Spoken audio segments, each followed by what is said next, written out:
পুরুষদের চোখের হেফাজত করা ফরজ।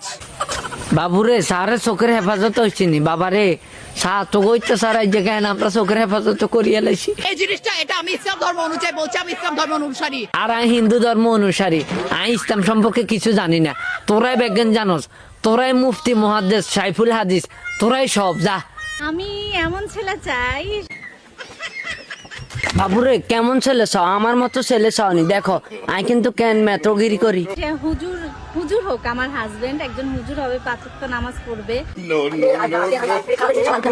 আয় তোর ইগে দিয়ে হাসক তো কেন শুধু শেষিম, তোর ইগে দিয়ে হাসক তো শুধু শেষতে থাকতাম, বুঝছিস নেই? সে হজ করবে, এরকম একজন হাজবেন্ড আমি চাই।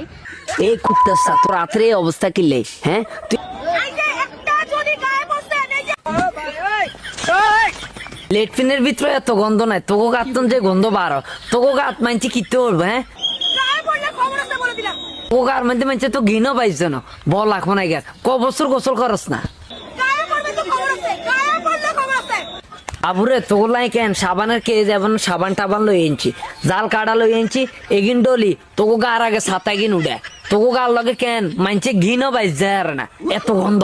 আমি লাইক এখান দিয়ে হেঁটে যাবো, আপনি নিরাপত্তা দিতে পারবেন আমার? তো জামাই তো তোর নিরাপত্তা দিতে পারে না, আই কি তোর নিরাপত্তা দিম? বাসিকে দেখছো এমন তোরে একটা বাড়ি দিম যে কেউ বোম মারি উড়াই দেবে না।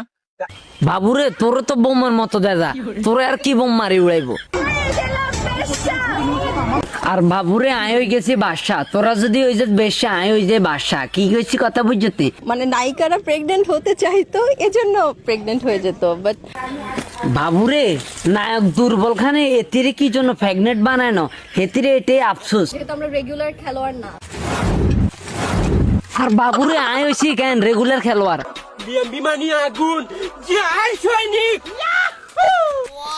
ভাইরে আমেরিকা জামাতের লোক যারা আছেন কেন ব্যাকে হলাই যান, আর ভাই যে মিলি কেন একটা মানে সৈনিকের একটা মিছিল দিছে।